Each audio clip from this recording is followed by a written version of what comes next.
Jésus-Christ est le même hier, aujourd'hui et éternellement. Hébreux 13, 8. Lettre circulaire numéro 10, janvier 1977. Je vous salue affectueusement dans le précieux nom de notre Seigneur Jésus-Christ, vous tous en Europe et dans les autres parties du monde auxquelles parviendra cette lettre circulaire.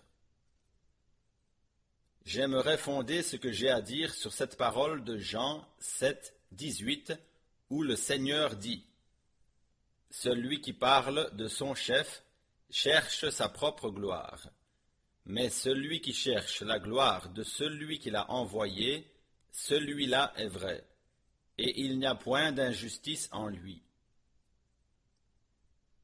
C'est dans un parfait abandon de ma vie que j'ai servi le Seigneur, et j'ai toujours eu devant les yeux la recherche de l'honneur de Dieu. Je n'ai jamais parlé de moi-même ou pour moi-même, et pas davantage au nom d'une assemblée ou d'une organisation chrétienne. Pour autant que je sache, c'est pour Dieu que j'ai parlé, et c'est sa parole que j'ai prêchée. 2 Corinthiens 5, 20. La seule chose qui m'importe, c'est de glorifier le Seigneur, de placer sur le chandelier de l'Église les promesses qu'il a faites pour ce temps et de multiplier sa gloire. Ce qu'a dit le Sauveur en ce temps-là est encore valable aujourd'hui. Celui qui parle de son chef cherche sa propre gloire. Alors que celui qui parle de la part du Seigneur cherche l'honneur de Dieu, et il est pénétré de la véracité de sa parole. Dans la vie de telle personne, il ne se trouve point d'injustice, ni de motif impur. Veuille notre fidèle Seigneur faire de nous tous de telles promesses qui ne soient pas éprises d'elles-mêmes, parlant de soi-même, mais qui accomplissent en toute fidélité ce qu'il nous a donné à faire. C'est notre profond désir que soient manifestées en nous les vertus de notre bien-aimé Seigneur et Sauveur, qui s'est dépouillé lui-même pour prendre une forme de serviteur. C'est le Père seul qui l'a glorifié, et c'est sa volonté seule qui l'a accomplie. Il pouvait dire aux Juifs qui étaient venus à Jérusalem pour la fête, « Ma doctrine n'est pas de moi, mais de celui qui m'a envoyé. » Qu'en est-il de ceux qui se réclament de lui? C'est une question importante. Un véritable disciple de Jésus pourra dire seulement ce que le Maître a dit. Nous n'avons rien à dire ou à enseigner de nous-mêmes, sinon ce qui a déjà été enseigné par les apôtres et les prophètes. Nous n'avons pas le droit d'être trouvés dans nos propres affaires. Celui qui prétend être envoyé par Dieu doit alors aussi prêcher la parole de Dieu. Celui qui a une responsabilité de lui doit être trouvé dans son œuvre. Cependant, bien souvent, une chose est présentée comme venant de Dieu, et une doctrine est déclarée venir de lui, et pourtant, cela ne sert à rien si cela ne l'est pas. Tout ce qui s'est accompli par notre Sauveur, il l'a toujours désigné comme venant de Dieu, que ce soit sa mission, son enseignement, ses miracles, etc. C'est à nous tous qu'il dit aujourd'hui ces paroles pleines de signification. Si quelqu'un veut faire sa volonté, il connaîtra ou s'apercevra si ma doctrine est de Dieu, ou si quelqu'un parle de lui-même. Nous dirons cependant que le Seigneur de gloire n'avait à rendre de compte à personne. Même s'il avait parlé et rendu témoignage de lui-même, cela aurait été justifié. Cependant, il a prononcé une parole qui nous éclaire, car il s'est présenté comme le Fils de l'homme, comme le prophète dont Moïse avait parlé. Il s'était dépouillé de sa gloire divine et il était devenu semblable à nous. Il pouvait dire, toutefois, non pas ma volonté, mais la tienne. Il nous a aussi appris à prier dans le Notre Père, que ta volonté soit faite sur la terre comme au ciel. Dans cette mise au point, la pensée de Jésus-Christ est révélée aux croyants. Si souvent, nous nous surprenons à être de bonne humeur quand tout va comme nous le désirons. Pourtant, lorsque les épreuves nous atteignent et que cela ne va plus selon notre volonté, nous sommes facilement déconcertés. Cependant, c'est là justement que nous devrions faire nos preuves et regarder à Jésus-Christ, avoir en nous ses sentiments et faire confiance à Dieu. Dans ce texte biblique, tous les croyants sont concernés, mais particulièrement les prédicateurs, les évangélistes et tous ceux qui prétendent être envoyés par Dieu. Chacun doit être prêt à se soumettre à l'épreuve biblique, afin que, si l'on accomplit ses propres œuvres et que l'on parle en son propre nom, alors que le nom du Seigneur n'est qu'un prétexte pour se couvrir soi-même, la preuve puisse en être donnée. Tous ceux qui sont de Dieu écoutent la parole de Dieu, et ils reconnaissent si un enseignement vient de lui. Ils discernent aussi lorsque quelqu'un parle en son propre nom, ou dans le nom du Seigneur. Il ne s'agit pas ici de paroles que chacun peut formuler à sa convenance. Il s'agit ici d'un accord absolu avec les Saintes Écritures, avec les doctrines bibliques et leur application dans l'Église primitive. Si quelqu'un veut faire la volonté de Dieu, il s'apercevra si une doctrine est de Dieu. Celui qui cherche la gloire de celui qui l'a envoyé, celui-là est vrai, et il n'y a point d'injustice en lui. Il importe qu'en ce temps, nous reconnaissions la voix de Dieu.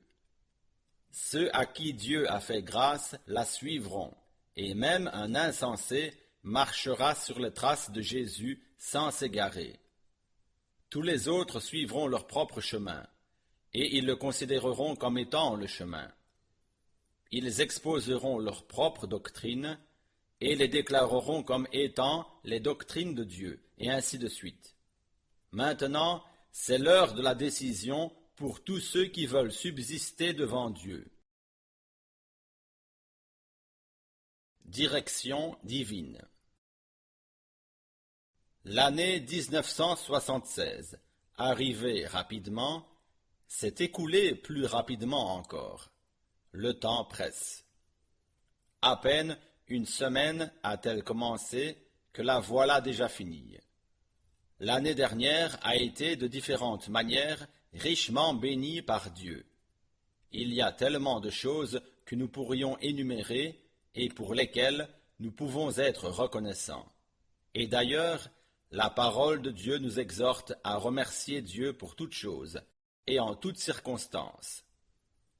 Nous devons prendre conscience que rien ne va de soi.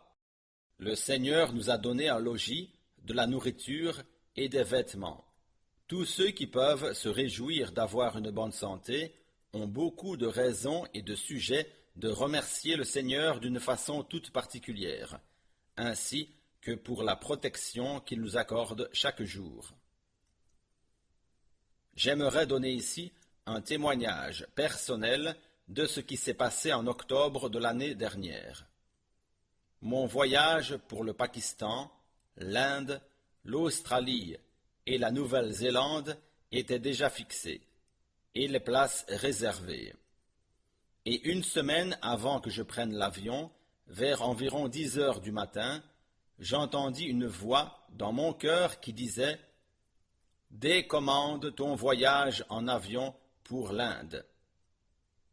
Mais je me mis à réfléchir que les salles avaient été louées, que les préparations avaient été faites, et que les annonces des rencontres spéciales à Bombay et Madras avaient été publiées, et qu'à cause de cela, je devais cependant m'envoler pour l'Inde.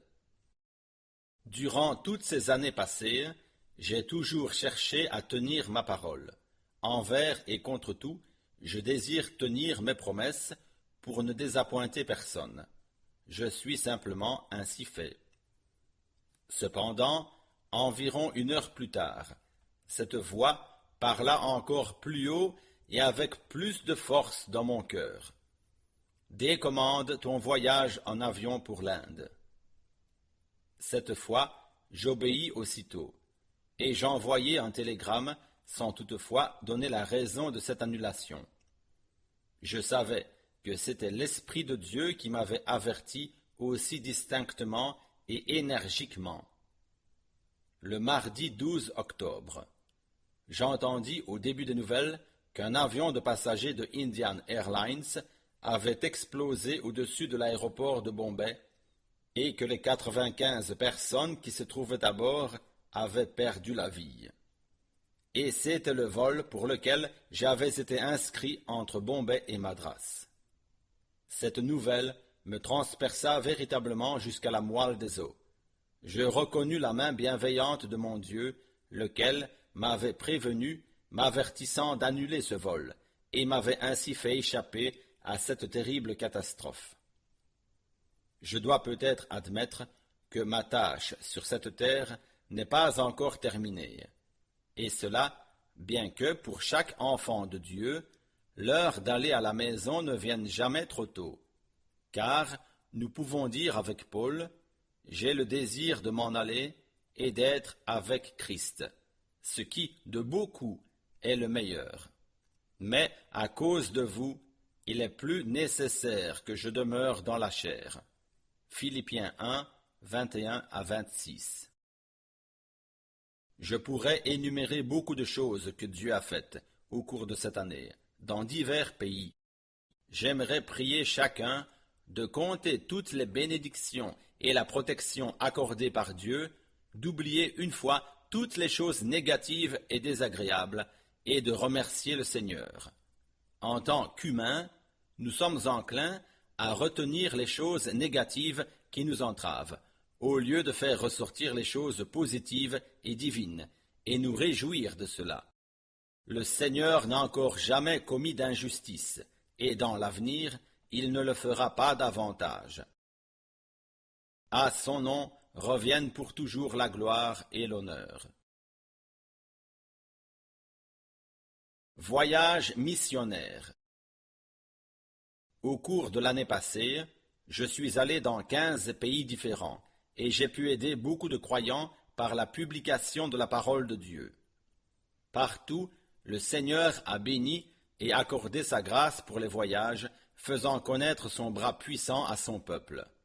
Je n'oublierai jamais le temps passé en Indonésie. J'ai vécu là-bas des jours de grande bénédiction, et plus de 200 prédicateurs et missionnaires sont venus de près et de loin pour la rencontre d'études bibliques. Des centaines de personnes étaient présentes dans les réunions. C'était l'heure de la visitation de Dieu pour l'Indonésie. Le Seigneur donna sa bénédiction et sa parole d'une manière tout à fait merveilleuse. Les frères de Sumatra n'avaient encore jamais expérimenté cela. Nous sommes donc témoins que Dieu visite un pays après l'autre, un continent après l'autre, et qu'il appelle son peuple à sortir. Ceux qui entendent sa voix se réjouissent de ce qu'il fait maintenant, conformément à sa parole. La conférence de croyants, également qui eut lieu en Nouvelle-Zélande, fut particulièrement bénie. Bien que j'ai dû prêcher 3 fois dans la journée, le Seigneur m'a donné chaque fois de nouvelles forces, et il m'a fortifié corporellement.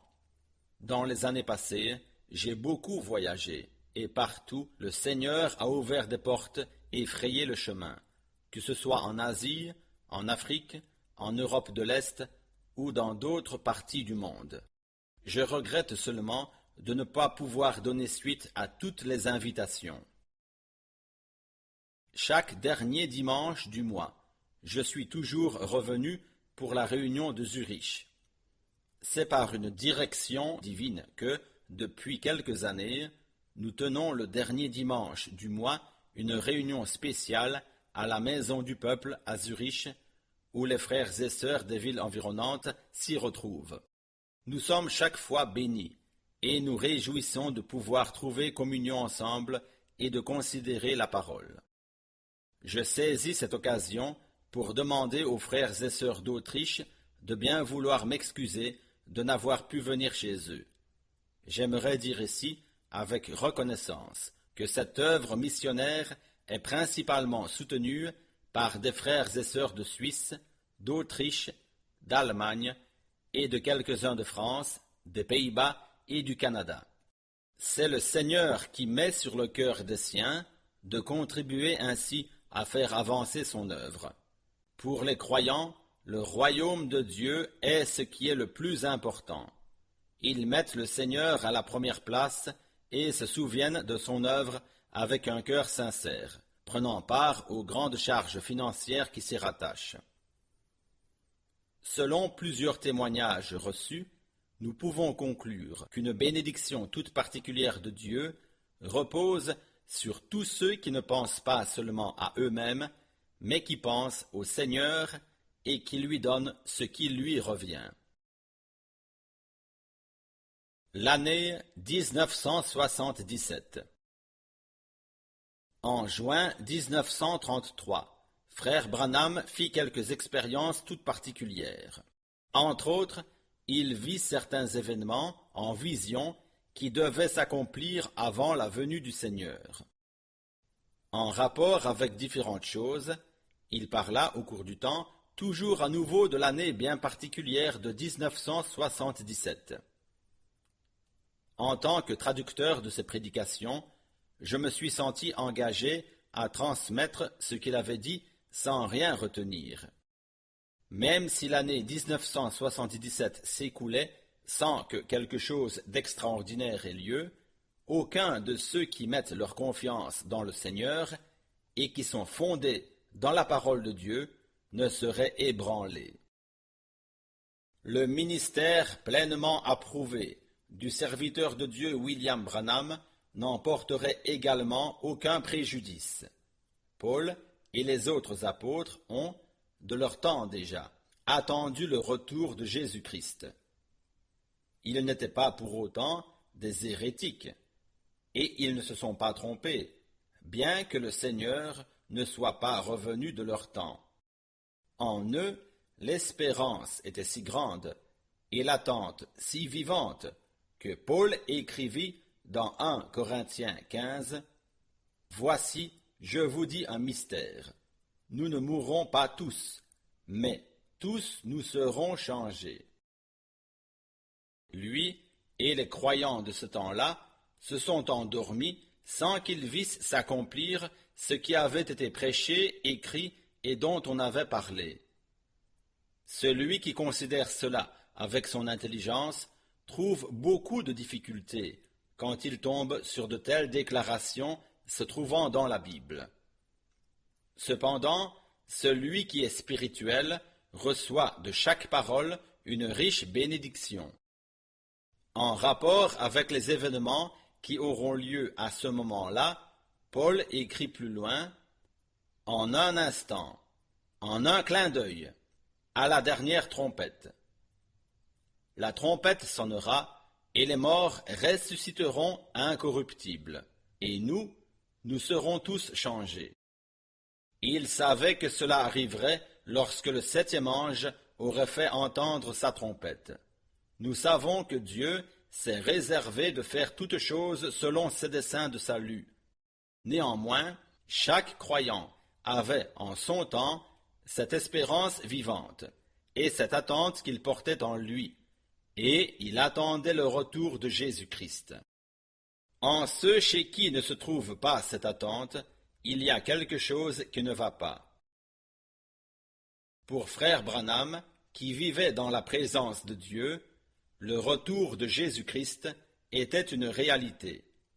Il a souvent dit « Cette réunion pourrait être la dernière que je tienne. » Cela nous montre seulement qu'il vivait dans la présence directe de Dieu et qu'il était lié étroitement à Jésus-Christ, son Seigneur et Sauveur. Ce qui pourrait nous arriver de pire, c'est bien que nous prenions une position dans laquelle nous pensions mon Seigneur ne vient pas avant longtemps.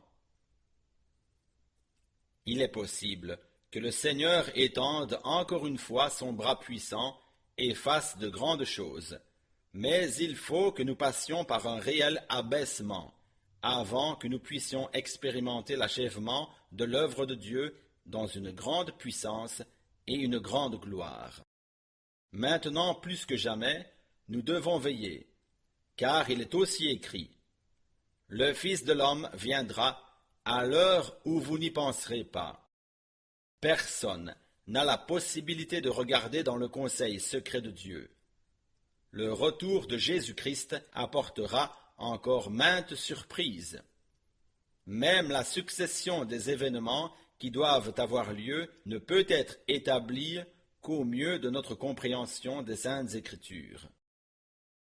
Cela ne me paraîtrait pas étrange que l'année 1977 passe sans que le Seigneur vienne, car nous devrions alors soutenir l'épreuve, être testés.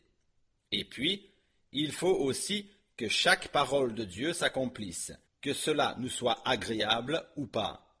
Sous la direction de l'Esprit de Dieu, Pierre a écrit « Sachant avant tout que, dans les derniers jours, il viendra des moqueurs avec leurs railleries, marchant selon leur propre convoitise, et disant « Où est la promesse de son avènement ?» Car, depuis que les pères sont morts, tout demeure comme dès le commencement de la création. 2 Pierre 3, 4. Jusqu'à aujourd'hui, cette parole de l'Écriture ne s'est pas encore accomplie. Les moqueurs sont bien là, et ils exercent leur moquerie. Mais ils ne sont encore jamais venus vers les croyants en leur disant « Qu'en est-il du retour de votre Seigneur? Que sont devenues ses promesses? Toutes choses ne sont-elles pas comme autrefois? » Cela doit encore arriver, car il a été dit que, dans les derniers jours, il viendrait des moqueurs. Nous vivons maintenant dans les jours dont parle Pierre. La réponse des croyants est la suivante. Le Seigneur ne tarde pas dans l'accomplissement de la promesse, comme quelques-uns le croient, mais il use de patience envers vous, ne voulant pas qu'aucun périsse, mais voulant que tous arrivent à la repentance. Le Seigneur attend jusqu'à ce que le dernier des hommes destinés au salut ait entendu sa parole, expérimente sa grâce, se repente et entre dans son salut. Quoi que ce soit que le Seigneur ait décidé dans ses plans ne pourra qu'être juste pour nous. Dans le temps où les moqueurs s'élèveront, le Seigneur amènera sans plus tarder l'accomplissement de sa cause. Pour plus de clarté, je soulignerai encore ceci. Tout ce que frère Branham a vu en vision est « Ainsi dit le Seigneur ». Mais en ce qui concerne le temps de l'accomplissement, nous devons attendre jusqu'à ce que cela arrive. Je peux seulement dire que tous les véritables enfants de Dieu remercient le Seigneur pour toutes choses. Nous attendons le retour de Jésus-Christ chaque jour, et nous levons nos têtes, car nous savons que notre délivrance approche. Nous expérimentons les bénédictions de Dieu comme jamais auparavant. Le Seigneur s'en tient à sa parole. Il honore ses promesses. Il appelle les derniers qui doivent encore sortir. Il remplit du Saint-Esprit et nous laisse expérimenter encore une fois les actes des apôtres dans toute leur portée. Nous ne voulons pas seulement prêcher que Jésus-Christ est le même, mais nous pouvons l'expérimenter. Événements actuels. Le développement de l'ensemble de l'histoire du monde correspond à ce qui a été prédit dans la Bible. Nous devons compter que des tremblements de terre et des catastrophes de tous ordres s'accumuleront, que ce soit dans le domaine religieux, politique ou économique, tout s'envenimera. Les beaux jours sur la terre sont révolus. Le nouveau président des États-Unis, Jimmy Carter, peut être l'instrument propre à faire accélérer les événements politiques qui n'ont pas encore été accomplis.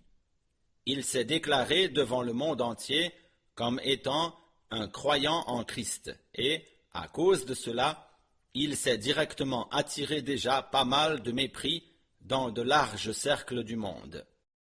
Avec sa position religieuse, il n'aura aucune peine à apporter sa contribution à l'œcuménisme. Les baptistes du Sud, Southern Baptist Convention, auquel il appartient, sont entrés parmi les premiers des Églises libres dans le Conseil mondial des Églises. Par sa position politique, il est justement l'homme qui provoquera l'ennemi et irritera les amis. Par sa position économique, il donnera l'avantage à son pays et, en tant que balai neuf, il voudra balayer devant la porte des autres. La parole de Dieu nous enseigne à considérer que toute autorité est établie par Dieu. Nous voulons prier en demandant au Seigneur d'incliner toutes choses selon sa volonté. Bien que nous observions que les choses se développent dans tous les domaines, notre désir principal est que nous soyons prêts lorsque le Seigneur viendra. Nous voulons utiliser le temps qui nous reste à prêcher la parole de Dieu et à faire retentir dans le monde entier l'évangile de Jésus-Christ, le Fils de Dieu. Avec l'aide de Dieu, nous agirons jusqu'à ce que le Seigneur vienne. Ma prière est que, par sa grâce, Dieu accorde à chacun la position juste. Puisse la bénédiction de Dieu être avec vous tous d'une manière toute particulière pendant cette année 1977. Agissant de la part de Dieu, frère Franck.